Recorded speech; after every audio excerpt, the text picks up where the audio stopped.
Hi everyone and welcome back to my YouTube channel.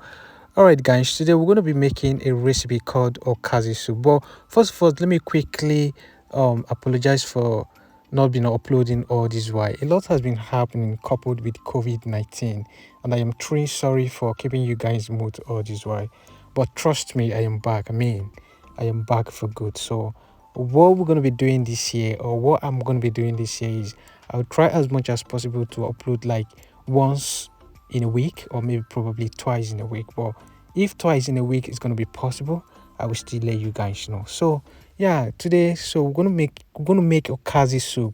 Okazi soup is traditionally known in the eastern part of Nigeria. So if you're from eastern part of Nigeria, you probably might have an idea of what I'm talking about. So Okazi soup is one of the richest when it comes to traditional soup in eastern part of the country, Nigeria. So today we're going to be making the recipe. So on here I've got my ingredients. I have a goosey, I have my washed and chopped meat, stockfish is there, known as uboroko, and I have my palm red oil. And here I've got my okazi as well. So the okazi you're seeing there, I'm not going to use all of them. I'm going to take the quantity that will be enough for me. So the egusi, I'm going to blend it and I will show you how you mold it. How you mold it to form the akburabu itself. It's called akburabu egusi. So I will show you all of those things. So this one is my okazi. My stockfish is there. My red oil, like I told you before. So here are all the ingredients that I'll be using. But as we proceed, if maybe if there's another additional ingredient, I'll show you. So here I've got my achi. I'm gonna use this. The purpose for this is to use it to thicken the soup. So if you don't have this, you can use something else to thicken your soup. But this is what I'm gonna be using in my own recipe. You can use for some other things to thicken your soup. But today I'm gonna be using this. Now here, this white thing you've seen here is called osu. It's called osu in my dialect. So I'm going to be using the osu to mold this egusi. I'm going to blend this egusi and I will blend the osu itself together with the egusi and I will use it to mold the egusi. Purpose of using this osu is to make the egusi not to scatter if I start cooking. So it's going to make the egusi to be strong. The egusi is not going to get scattered in the pot. That is the purpose of this also. But if you don't have this also, you can as well try something else. You can as well skip it if you don't have that. This onion I'm chopping now, I'm going to use it to parboil the meat I showed you previously. So I'm chopping the onions to use it to steam the meat. So I'm going to go ahead and add my chopped onions in the meat. Is on the gas already. After adding that, I add a little bit salt.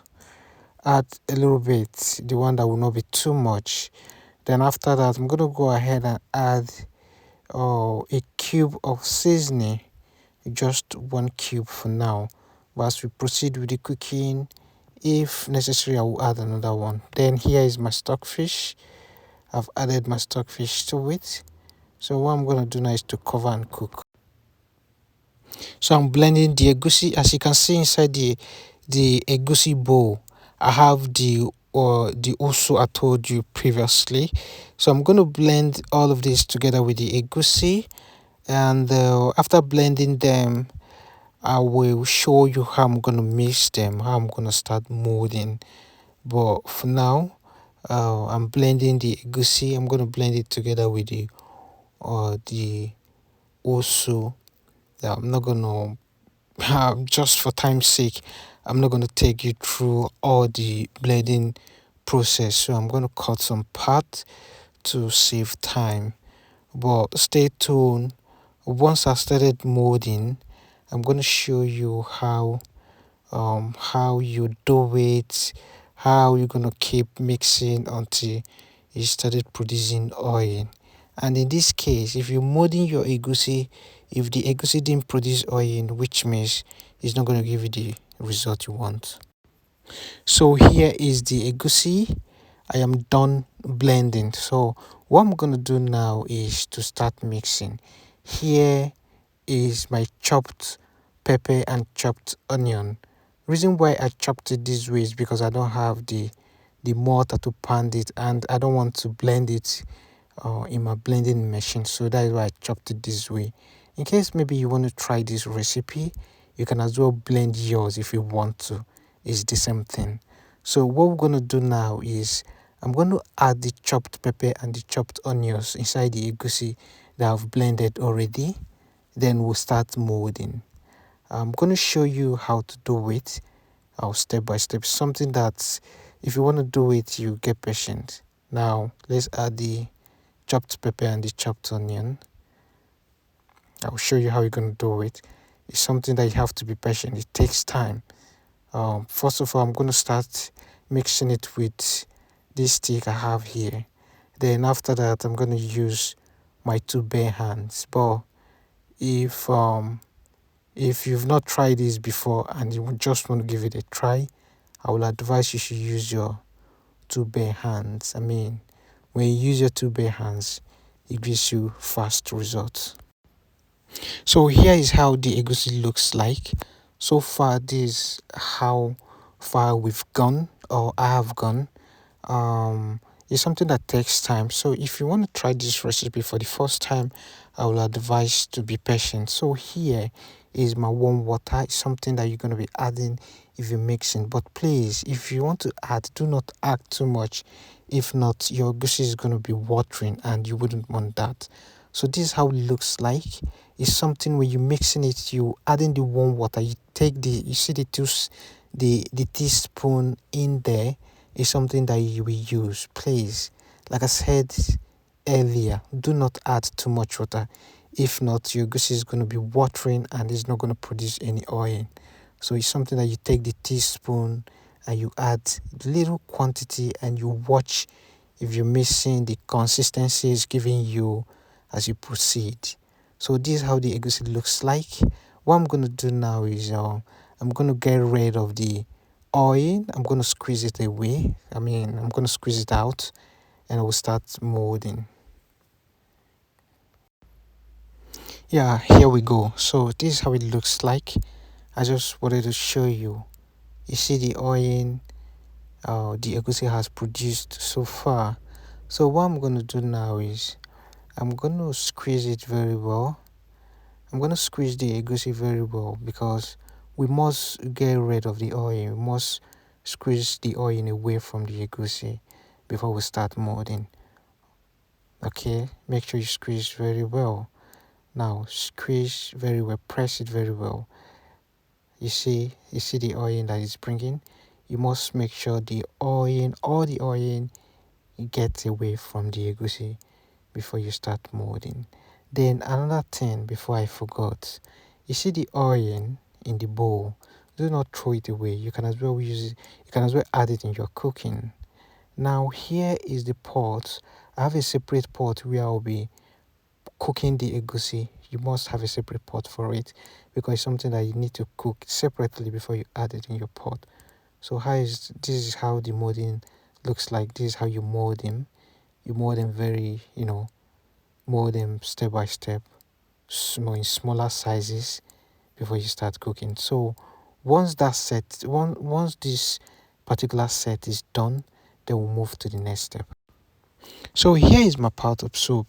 The egusi has been cooked and I've added it in my cooking pot. I forgot to show you that part. Let me see if I can get one or two of them to show you. The egusi. So here is one of them. It's still intact. The egusi has not scattered yet. So it's going to remain like this until the finishing of the cooking.